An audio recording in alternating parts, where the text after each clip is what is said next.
Hello friends, welcome back to my YouTube channel medical and nurses. अब मेरा नाम है कीर्ति। तो आज से हम इस चैनल में स्टार्ट करेंगे MCQ series first.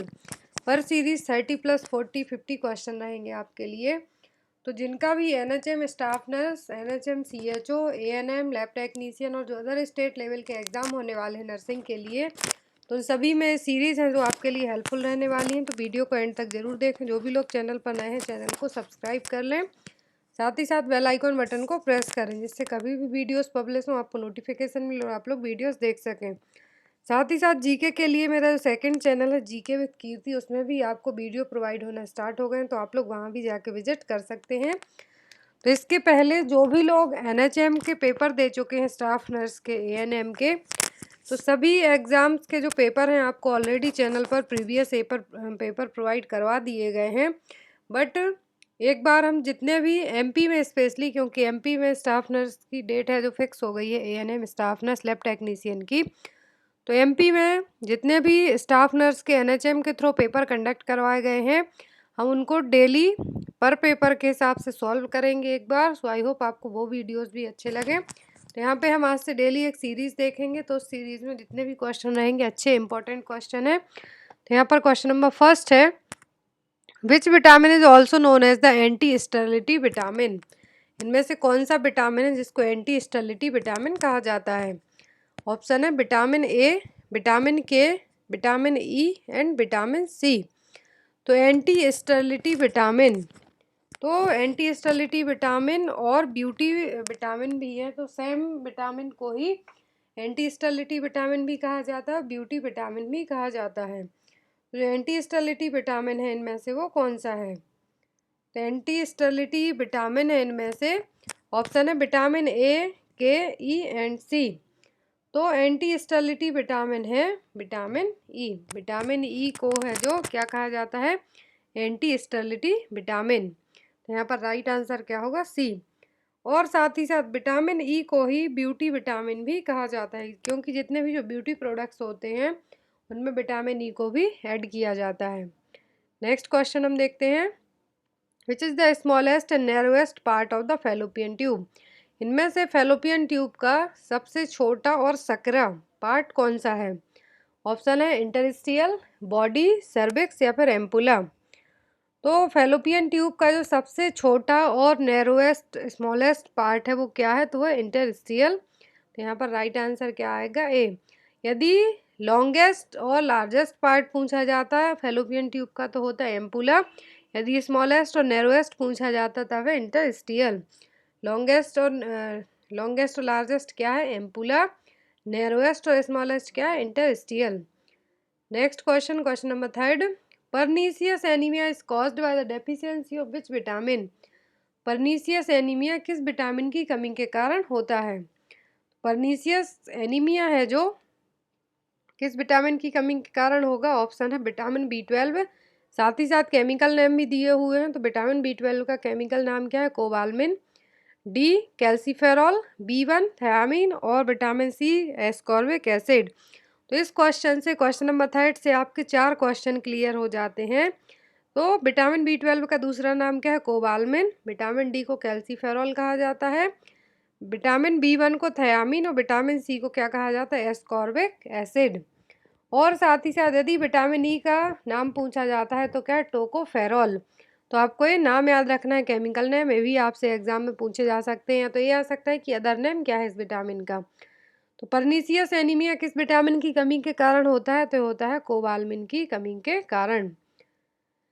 Next is infectious non sharp waste is collected in. Infectious waste है लेकिन नॉन शार्प है, मतलब कि नुकीले नहीं है, तो किस बैग में कलेक्ट किए जाएंगे? ऑप्शन है black bag, red bag, yellow bag या फिर ब्लू बैग। तो जो नॉन शार्प वेस्ट है बट इन्फेक्शियस है, तो इसको किस बैग में कलेक्ट किया जाएगा? ये होंगे येलो बैग में। Next is which disease are also called inborn disease. इनमें से कौन सी डिसीज है जो इनबॉर्न डिसीज कहलाती है? इनबॉर्न का मतलब एट द बर्थ से ही प्रेजेंट रहेंगी। ऑप्शन है कंजेनाइटल, कंटेजियस, इन्फेक्टेड या फिर एक्वायर्ड। तो जो डिसीज़ हैं जिनको इनबॉर्न डिसीज़ कहा जाता है वो क्या है? कंजेनाइटल डिसीज़, जो कि एट द बर्थ प्रेजेंट रहेंगी, वो क्या है? Congenital disease. Next question, Koplik spots are the characteristics feature of. तो कॉप्लेक स्पॉट हैं जो किस डिसीज में देखने को मिलते हैं? ऑप्शन है मीजल्स, कोलेरा, रूबेला या फिर टाइफॉइड। जो कॉप्लेक स्पॉट देखने को मिलते हैं किस में देखने को मिलते हैं? मीजल्स में। सभी को पता है क्योंकि ये क्वेश्चन कई बार एग्जाम में आ चुका है कॉप्लेक स्पॉट के लिए। या तो ये आ सकता है कि मीजल्स में किस तरीके के स्पॉट रहेंगे, या फिर बेसिकली क्वेश्चन यही आता है कि कॉप्लेक स्पॉट किस डिसीज में देखने को मिलते हैं, तो ये मिलते हैं मीजल्स में देखने। नेक्स्ट क्वेश्चन है यहाँ पर, vector host of malaria is. तो मलेरिया का जो वेक्टर होस्ट है वो क्या है? ऑप्शन है female anopheles mosquito, aedes mosquito, culex mosquito या फिर मेल एनाफ्लीज मॉस्क्यूटो। तो सभी को पता है कि मलेरिया का जो वेक्टर होस्ट है वो क्या है? वो है फीमेल एनाफ्लीज मॉस्क्यूटो। और यदि स्पीसीज पूछी जाती है तो क्या है? प्लाज्मोडियम स्पीसीज, जो कि एक पैरासाइट्स हैं। बट यदि होस्ट पूछा जाता है तो क्या है वेक्टर होस्ट? वो है female anopheles mosquito. Next is insulin deficiency causes. यदि इंसुलिन की कमी होती है तो कौन सी प्रॉब्लम हो सकती है? ऑप्शन है Huntington's Korea, diabetic insipidus, diabetic mellitus या फिर क्रेटिनिज्म। तो डायबिटिक इंसिपिडस है जो एंटी डायबिटिक हार्मोन और वैसोप्रेसिन के कारण होगा, बट इंसुलिन डेफिशिएंसी के कारण जो कंडीशन होती है सभी को पता है वो क्या है? Diabetes mellitus. Next is national family welfare programme was launched in India. तो national family welfare programme India में कब लॉन्च हुआ था? ऑप्शन है 1974, 1965, 1952 या फिर 1961। तो national family welfare programme launch हुआ था इंडिया में कब? 1952 में, 1952 में। Next is causative organism of chicken pox. तो चिकन पॉक्स का कॉजेटिव ऑर्गेनिज्म क्या है? ऑप्शन है varicella zoster virus, myxovirus, paramyxovirus या फिर वेरियोला वायरस। तो यहाँ पर जितने भी क्वेश्चन है सिंपल क्वेश्चन है, जो कि एएनएम वालों के लिए भी हेल्पफुल होंगे, क्योंकि एएनएम और जो एनएचएम स्टाफ नर्स का एग्जाम होता है उसमें इसी कैटेगरी के क्वेश्चन आते हैं, स्पेशली कम्युनिटी हेल्थ नर्सिंग से। तो कॉजेटिव एजेंट क्या है चिकन पॉक्स का? तो वह varicella zoster virus. Next is mid day meal programme was started in India. तो यहाँ पर पूछा है कि mid day meal programme India में कब स्टार्ट हुआ था? ऑप्शन है 1995, 2000, 1985 या फिर 1975। मिड डे मील प्रोग्राम कब लॉन्च हुआ था? 1995 को, 1995 में। नेक्स्ट इज काला अजार इज कॉज्ड बाय। तो जो काला अजार है किसके द्वारा होगा? ऑप्शन है टीनिया सोलियम, लीशमानियासिस, ट्रिप्नोमा गैम्बिनिस या फिर बोस्टेरिया बैंक्रॉप्टी। तो काला अजार किसके द्वारा होता है? होता है लीशमानियासिस के द्वारा, जो कि एक फ्लाई रहेंगे उसके थ्रू क्या होते हैं? कॉज होगा kala azar. Next is which of the following is not a two way communication. इनमें से कौन सा है जो टू वे कम्युनिकेशन नहीं है? मतलब कि दो लोग रहेंगे, दोनों एक दूसरे में बात करेंगे तो क्या हो जाएगा? To way communication. इनमें से कौन सा टू वे कम्युनिकेशन नहीं है? ऑप्शन है panel discussion, role playing, group discussion या फिर सिंपोजियम। तो पैनल डिस्कशन, ग्रुप डिस्कशन और सिंपोजियम, इनमें दो ग्रुप रहेंगे, दोनों एक दूसरे से बात करेंगे। बट जो रोल प्लेइंग है इसमें ओनली एक ही पर्टिकुलर ग्रुप रहेगा जो कि अपनी बात रखेगा सामने, तो क्या हो जाएगा? टू वे कम्युनिकेशन नहीं होगा। Next is xerophthalmia in children and night blindness in adults is caused by the deficiency of. तो किस विटामिन की कमी के कारण जीरोप्थैलेमिया की कंडीशन बच्चों में होगी और एडल्ट में नाइट ब्लाइंडनेस, रतौंधी जिसको हम कहते हैं हिंदी में, तो वो होगी? ऑप्शन है vitamin K, vitamin C, vitamin B या फिर विटामिन ए। तो जीरोप्थैलेमिया बच्चों में और बड़ों में रतौंधी और नाइट ब्लाइंडनेस किस विटामिन की कमी के कारण होता है? तो ये होता है विटामिन ए की कमी के कारण।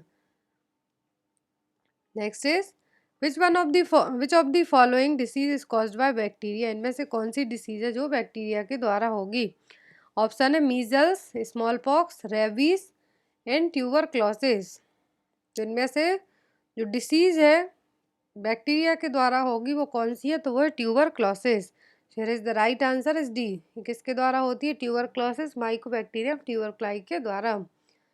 नेक्स्ट इज क्वासियोरकर एंड वेरी वेरी आर। तो क्वासियोरकर और वेरी वेरी क्या हैं? इन्फेक्शियस डिसीज हैं, डेफिशिएंसी डिसीज हैं, कम्युनिकेबल डिसीज या फिर नन ऑफ दी अबव, इनमें से कोई नहीं। तो जो क्वासियोरकर की कंडीशन है ये क्या है, प्रोटीन एनर्जी माल न्यूट्रिशन का एक टाइप है। तो क्या हो जाएगा, ये भी एक डेफिशिएंसी डिसीज है, कमी के कारण होने वाली डिसीज है, प्रोटीन की कमी के कारण। वेरी वेरी किसकी कमी के कारण होती है, विटामिन B1 और थायमिन की कमी के कारण। तो ये किस तरीके की डिसीज हो गई दोनों, डेफिशिएंसी डिसीज। तो यहाँ पर आंसर क्या होगा, B. Next is population focused nursing practice requires which of the following process.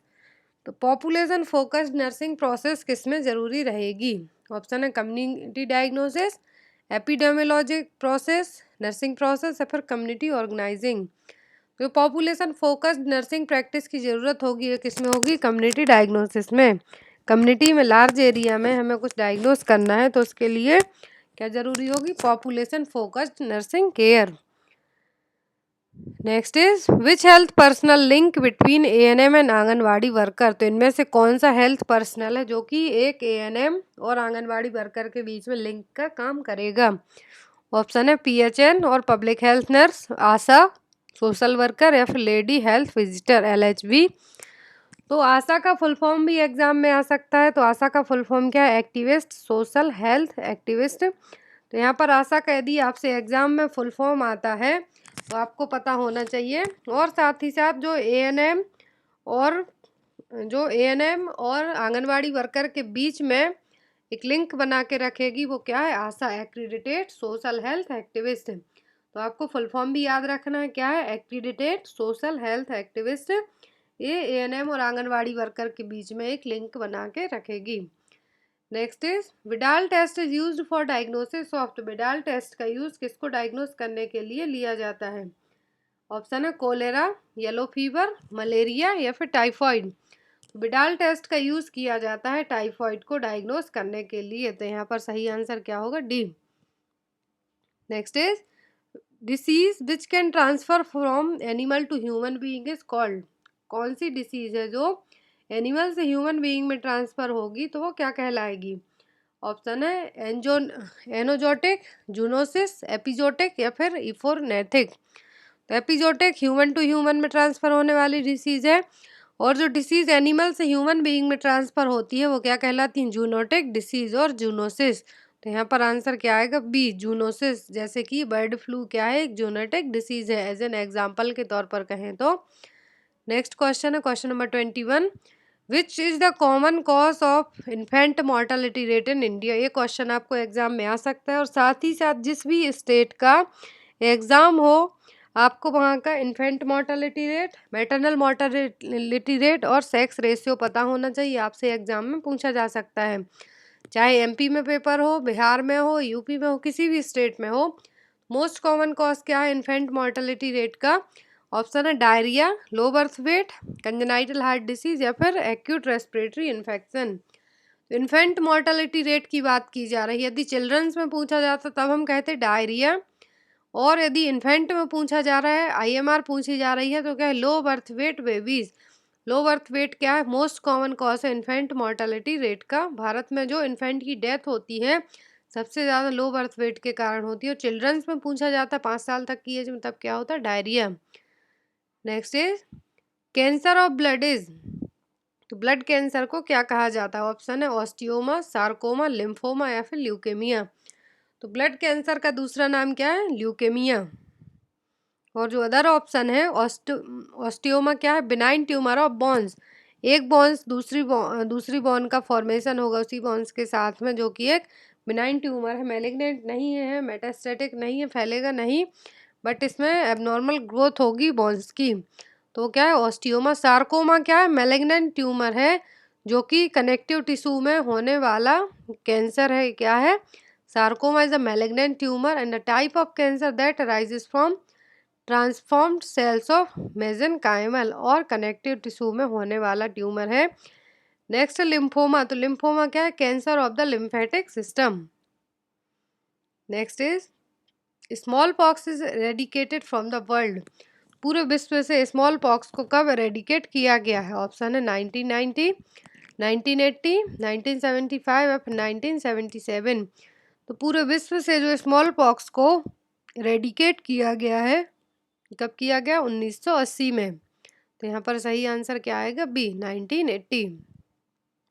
मई 1980 आपको याद रखना है कि 8 मई 1980 में पूरे विश्व से जब 33 जो 33वीं वर्ल्ड हेल्थ असेंबली की जो बैठक थी उसमें इसको क्या किया गया है? वर्ल्ड फ्री है जो घोषित किया गया था कि पूरे विश्व से स्मॉल पॉक्स एरेडिकेट हो चुका है।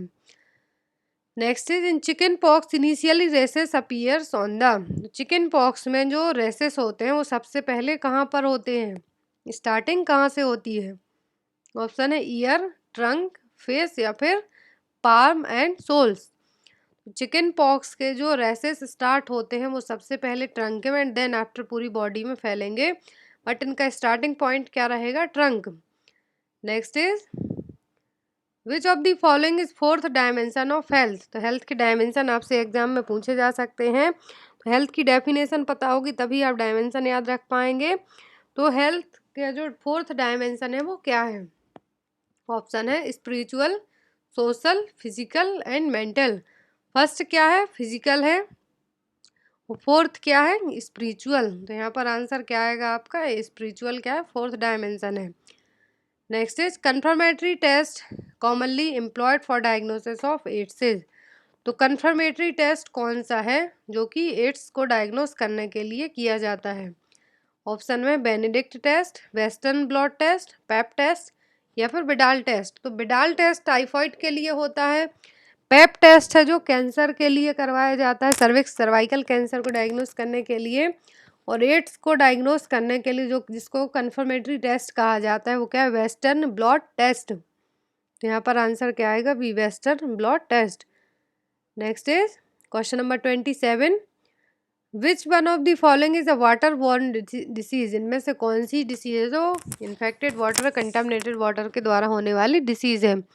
ऑप्शन है कोलेरा, मलेरिया, टीबी या फिर चिकन पॉक्स। तो सभी को पता है कि वाटर बॉर्न डिसीज का मतलब है जो डिसीज वाटर के थ्रू होंगी, कंटामिनेटेड वाटर, इन्फेक्टेड वाटर के द्वारा होंगी, वो क्या है?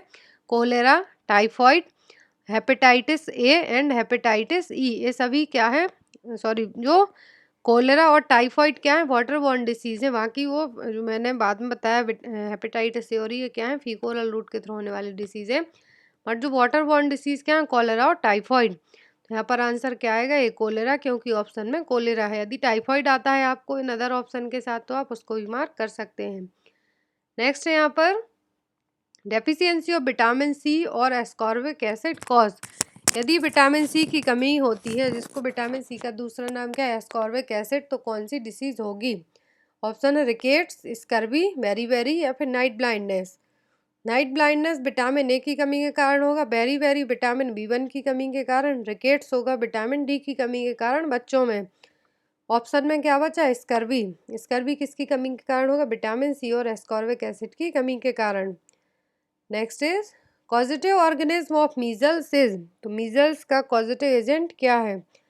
ऑप्शन है variola virus, varicella zoster, paramyxo या फिर मिक्सो वायरस। मीजल्स का जो कॉजेटिव एजेंट है वो क्या है? Paramyxo virus. Next is very is caused by the deficiency of. तो वेरी किसकी कमी के कारण होता है? विटामिन B1 की कमी के कारण, थायमिन की कमी के कारण। तो यहाँ पर ऑप्शन में क्या है? Vitamin B, E, C and D। सही आंसर क्या आएगा यहाँ पर? Vitamin B। Next is which disease affect the parotid gland. इनमें से कौन सी डिसीज है जो हमारी पैरोटिड ग्लैंड को अफेक्ट करेगी? तो ऑप्शन है diphtheria, measles, rubella and mumps. Mumps को हिंदी में जो पैरोटिड ग्लैंड अफेक्ट होगी गले के यहाँ पर, तो जिसको हिंदी में आई थिंक गिल्स हुआ या फिर ऐसे ही कुछ वर्ड एक यूज़ किया जाता है। तो पैरोटिड ग्लैंड किस डिसीज में अफेक्ट होती है? मम्प्स में। Next is who discovered a cell. तो सेल की खोज किसने की थी? ऑप्शन है Robert Hooke, Charles Darwin, Aristotle या फिर फ्रांसिस क्रिक्स। तो सेल की खोज किसने की थी? रॉबर्ट हुक ने 1665 में सेल की खोज की थी। नेक्स्ट क्वेश्चन है question number 33। Digoxin should not be given a patient is having. तो डिगॉक्सिन कब नहीं देनी है? यदि पेशेंट के लिए क्या प्रॉब्लम है जब हमें डिगॉक्सिन नहीं देनी है? ऑप्शन है ब्रेडिकार्डिया, हाइपरटेंशन, हाइपोटेंशन या फिर टैकीकार्डिया। सभी को पता है कि जब pulse rate less than 60 beat per minute से कम हो तब डिगॉक्सिन को स्टॉप कर दिया जाता है, विथहेल्ड कर दिया जाता है। तो यहाँ पर ऑप्शन में सही आंसर क्या आएगा? ए, ब्रेडिकार्डिया। तो ब्रेडिकार्डिया की कंडीशन है यदि, तो डिगॉक्सिन हमें नहीं देना है। Next is physiological anaemia during pregnancy is a result of. Pregnancy में फिजियोलॉजिकल एनीमिया हो जाता है सेकेंड ट्राइमेस्टर में, तो ये क्यों हो जाता है? ऑप्शन है increased blood volume of the mother, decrease dietary intake of iron, decrease erythropoietin after first trimester, increase detoxification of iron by the maternal liver. तो फिजियोलॉजिकल एनीमिया होने का मेन कारण क्या है प्रेगनेंसी में? ब्लड वॉल्यूम का बढ़ना मदर में। तो यहाँ पर आंसर क्या आएगा? A, increase blood volume of the mother. तो गाइज यहाँ पर टोटल 34 क्वेश्चन थे। नेक्स्ट वीडियो आएगा उसमें 50 MCQs रहेंगे। सो आई होप आपको वीडियो अच्छा लगा हो तो लाइक ज़रूर करना, अपने दोस्तों के साथ शेयर करना। Thank you for watching us. Bye bye, good night.